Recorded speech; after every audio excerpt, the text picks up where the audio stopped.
Nearly 30 years later, the disappearance of Jodi Huisentruit remains officially unsolved. Authorities have continued reviewing old evidence and re-examining potential leads connected to the case. But despite decades of attention, no arrest has ever been made.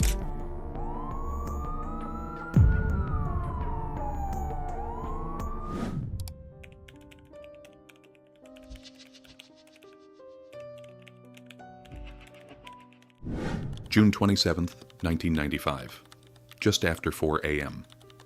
In the parking lot of a quiet apartment complex in Mason City, Iowa, a young news anchor steps outside, heading to work like she had done dozens of times before. She's late, not dangerously late, just enough to rush. Minutes earlier, Jodi Huisentruit had called the station. "I overslept, I'll be right there." It was the last time anyone ever heard from her. By sunrise, her red Mazda Miata is still sitting in the parking lot. The driver's door is open. Personal items lie scattered nearby, a bent key on the ground, and across the pavement, drag marks, enough to show this didn't take long. Someone heard something in the dark, a sound that didn't make sense at the time. By the time it did, it was already over. Jodi was gone. No explanation for what happened in the seconds between her door and her car. And nearly 30 years later, one question still remains. Who was already there, waiting for her before she ever stepped outside? The morning of June 27, 1995 began like any other in Mason City. Quiet streets, early light just starting to break, a town still moving at its usual predictable pace. Nothing about it suggested that anything was about to go wrong. Jodi Huisentruit was 27 years old, a rising news anchor at KIM-TV. To viewers, she was familiar, the face delivering the morning headlines, composed, energetic, reliable. But off camera, her life was still in motion. She had recently moved into her own apartment. She was building her career, planning what came next. There was momentum.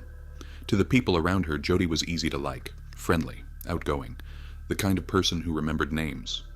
She kept close contact with her family, maintained routines that didn't change much, up early, work before sunrise, back home before most people had finished their day.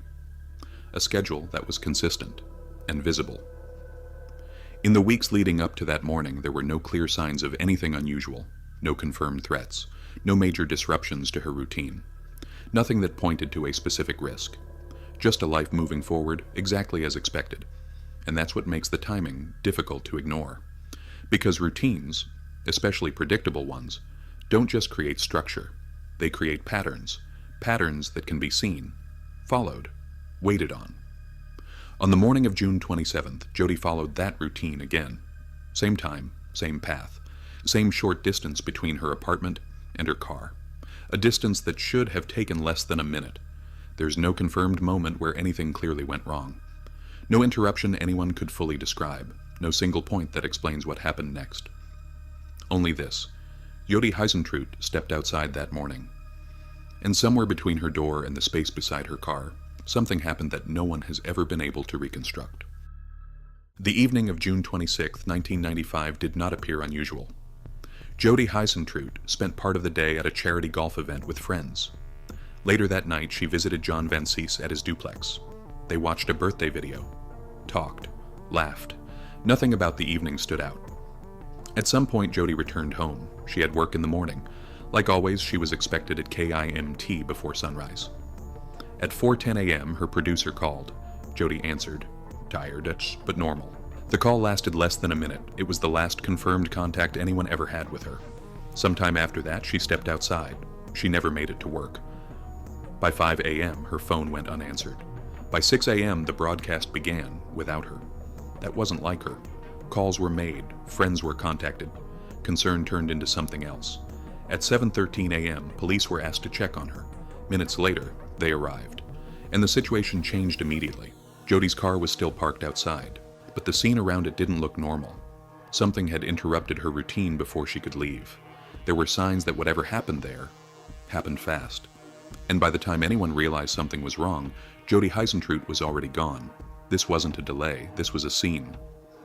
Investigators found signs of a struggle beside the vehicle. Disturbed gravel, scuff marks, movement across the pavement, not far, but enough. Someone had heard a scream earlier that morning. At the time, it meant nothing. By the time it did, it was already over. There was evidence of confrontation, but not enough to explain the outcome. No body, no confirmed witness, no clear direction of what happened next. By sunrise, Jodi Huisentruit was gone, and everything that mattered happened in a space so small, no one has ever been able to step inside it and explain what took her. By sunrise, the parking lot outside the Key apartments no longer looked ordinary. Police arriving at the scene found Jodi Huisentruit's red Mazda Miata still sitting where it had been left only hours earlier. The driver's side door was open. Personal belongings remained scattered across the pavement. A bent car key near the lock, high heels beside the vehicle, small items left behind as if whatever interrupted her happened before she had time to react. Near the car, investigators documented signs of a struggle, disturbed gravel, scuff marks across the ground, evidence suggesting forced movement away from the driver's side door. But even with the visible disruption, the scene felt incomplete. There was evidence that something had happened, not enough to explain what. No witness who saw the abduction itself, no indication of where Jodi had been taken. No clear sequence of events that could fully connect the moments between her apartment and the parking lot, only fragments. And the absence left behind after something violent ends too quickly. As the seriousness of the case became clear, the investigation expanded rapidly. Local police were joined by state investigators and the FBI. Search teams moved through fields surrounding Mason City. Roads were checked. Drainage areas and rural properties were searched. Tips flooded in from across Iowa. Some reported seeing unfamiliar vehicles near the apartment complex that morning. Others recalled hearing a scream sometime before dawn. At the time, none of it had seemed important. Now investigators were trying to determine whether any of it connected to the same missing minutes. But the deeper they looked, the less stable the timeline became. Some leads contradicted each other, others collapsed under scrutiny. Potential witnesses could not agree on exact times, descriptions, or movements. And the most critical moment in the case remained untouched. The point where Jodi reached her car and disappeared. Investigators began looking closely at the people already connected to her life. Friends, co-workers, acquaintances. One name surfaced repeatedly: John Vansice. He had spent time with Jodi the evening before she vanished. Investigators interviewed him extensively over the years. He denied any involvement. No charges were ever filed against him, but his connection to Jodi, and his proximity to the timeline, kept his name tied to the case long after the initial investigation faded from national attention. And he was not the only possibility considered. Over the years, investigators examined other theories: a stalker, someone familiar with her routine, a violent offender who may have watched the apartment complex before dawn. Each explanation appeared possible for a moment. None could be fully proven. And without a body, without a confirmed witness, and without a suspect tied conclusively to the scene, the investigation slowly entered a different phase. Not active chaos, lingering uncertainty. Years passed, then decades. In 2001, Jodi Huisentruit was declared legally dead, but the investigation never truly stopped. Old evidence continued to be reviewed. Timelines were revisited. Properties connected to individuals previously associated with the case were searched again years later. Investigators kept returning to the same question. Not where Jodi went afterward, but what happened in the moments before she was gone. Because that remains the part no one has ever been able to fully explain. At 4:10 a.m., she was alive inside her apartment, speaking calmly on the phone. Minutes later, evidence suggests she reached the parking lot, and sometime after that, in an open space surrounded by nearby apartments, something happened with enough speed and control to remove her completely, before anyone nearby understood what they were hearing. No body has ever been recovered. The partial palm print found near the vehicle has never been publicly identified. No definitive suspect has ever been announced. And nearly 30 years later, the investigation remains suspended around the same unanswered moment, the short walk between Jodi Huisentruit's apartment door and the side of her car, where her routine ended, and the silence began. Nearly 30 years later, the structure of the case still hasn't changed. The same parking lot, the same scattered belongings, the same missing minutes between Jodi Huisentruit leaving her apartment and disappearing completely. Every theory begins in the same place. A woman steps outside before sunrise, heading to work along a route she had taken countless times before. And somewhere in that routine, something intercepts her. One possibility is that the attack was planned in advance, not random, not impulsive. Someone familiar with Jodi's schedule may have known exactly when she would leave for work each morning. Her routine rarely changed. Early shift, same apartment, same parking space. In cases like this, predictability matters. because it reduces uncertainty for the person waiting, and the evidence at the scene suggests very little time was needed. The confrontation appears to have happened quickly, before Jodi could fully react, before nearby residents understood what they were hearing. That theory explains the speed. But it creates another question. Who knew her routine well enough to anticipate that moment? Attention often returns to people already connected to her life. Co-workers, friends, acquaintances, individuals who wouldn't have appeared unfamiliar if seen near the apartment complex before sunrise. One name remained associated with the investigation for years: John Vansice. He was one of the last known people to spend time with Jodi before she disappeared. Investigators examined his timeline repeatedly. Properties connected to him were later searched. His proximity to the case kept him under scrutiny for decades. But proximity is not proof. No public evidence has ever conclusively connected him to the abduction. No charge was ever filed, and because of that, the theory remains unresolved, suspended between suspicion and the absence of definitive evidence. Another possibility is that the person responsible was someone far less visible: a stalker, a passing predator, someone who had been watching without ever becoming part of Jodi's known life. There were reports that she had received unsettling phone calls in the weeks before she disappeared. Silent calls, hang-ups. At the time they seemed minor. But after the abduction, investigators were forced to reconsider whether those details belonged to a larger pattern. This theory explains the surveillance, the waiting, the timing. But it struggles with something else: control. Because the scene outside the car suggests a confrontation that unfolded rapidly, yet with enough coordination to remove her entirely before anyone intervened. That level of control raises the possibility that the person responsible understood more than just opportunity. They may have understood her routine, her environment, and the limits of visibility inside that parking lot before sunrise. There's also the possibility that the attack was not originally intended to become a disappearance, that something escalated unexpectedly, a confrontation, a failed attempt to control the situation, a sudden act of violence followed by panic. But even unplanned events usually leave instability behind: mistakes, witnesses, evidence that expands outward over time, and in this case almost everything collapses inward instead.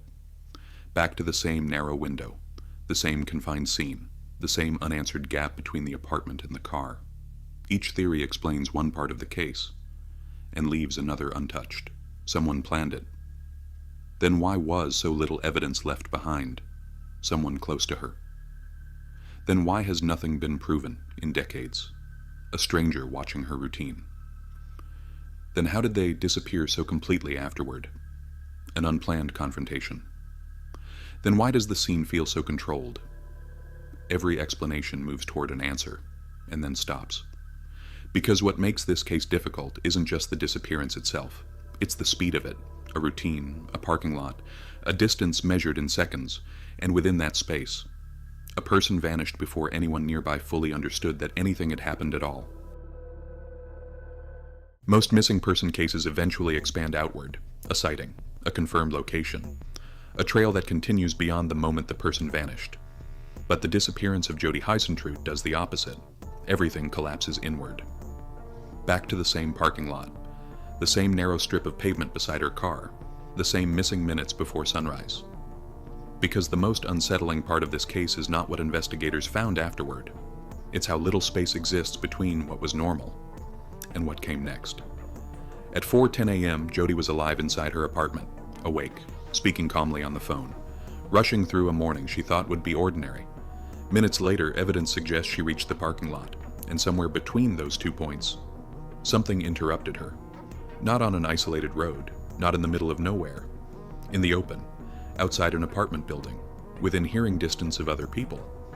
That's the part that continues to disturb investigators decades later, because whatever happened to Jodi appears to have unfolded in an incredibly small amount of time, too fast for anyone nearby to fully process it. Too controlled to leave behind clarity, too complete to explain how someone could disappear so entirely from such an exposed place. The scene itself almost feels frozen in the middle of an action that never finished. The open car door, the bent key, items still on the ground where they fell. Evidence of interruption without resolution, as if one moment of ordinary routine was suddenly cut apart before it could continue. And then there's the scream. Brief, unclear, heard by someone nearby in the dark before dawn, a sound that meant nothing at the time, because people don't immediately assume they're hearing the exact second another person's life changes forever. By the time the meaning caught up to the sound, Jodi was already gone. That gap, those few missing minutes, has become more important than every year that followed, because nearly 30 years of investigation have never been able to move beyond it.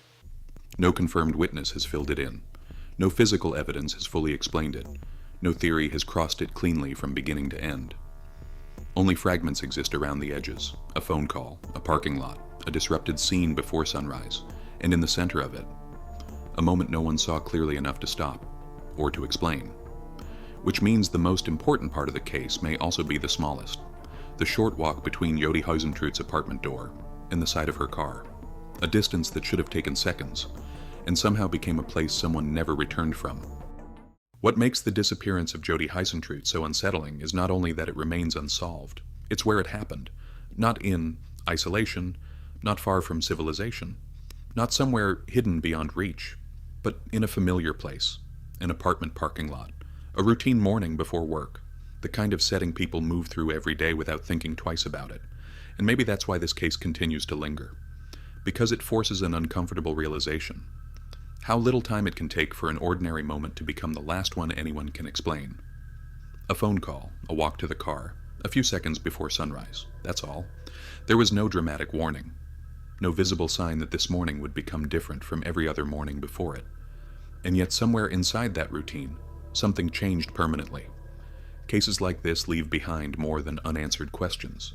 They leave behind uncertainty about the spaces people trust most: parking lots, apartment buildings, the quiet moments between home and work, places that feel safe largely because they are familiar. But familiarity can also create predictability, and predictability can be observed. That idea may be the most disturbing part of all. Because the disappearance of Jodi Huisentruit does not feel distant, it feels possible, not because events like this are common, but because nothing about the beginning seemed unusual enough to stop. No one looking out a window that morning would have known they were seconds away from witnessing something that would remain unsolved for decades. And that raises a question the case still leaves behind: how many life-changing moments pass unnoticed because they first appear ordinary? Nearly 30 years later, investigators still cannot fully explain what happened between Jodi's apartment door and her car, but maybe that's why the case continues to endure. Not simply because a woman disappeared, but because the moment she disappeared from looked exactly like a moment that should have been safe. Nearly 30 years later, the disappearance of Jodi Huisentruit remains officially unsolved. The investigation is still open. Authorities have continued reviewing old evidence, revisiting timelines, and re-examining potential leads connected to the case. In recent years, investigators have confirmed that certain pieces of evidence were being looked at again using newer forensic methods. But despite decades of attention, no arrest has ever been made, no body has ever been found, and no one has ever fully explained what happened in that parking lot before sunrise on June 27, 1995. For the people who still follow this case, that unanswered gap continues to matter, because someone knows what happened to Jodi Huisentruit, someone saw more than they ever said, or remembers something they once believed was unimportant. And sometimes in cases this old, the smallest detail is the one that changes everything. If you grew up in Iowa, if you remember the original coverage, or if you have your own theory about what happened that morning, leave it in the comments. Because even after all these years, people are still trying to answer the same question: who was waiting for Jodi Huisentruit before she ever reached her car? And if you want more real unsolved cases where a normal routine suddenly turns into a mystery no one can explain, subscribe. Because some disappearances don't fade with time, they only become stranger.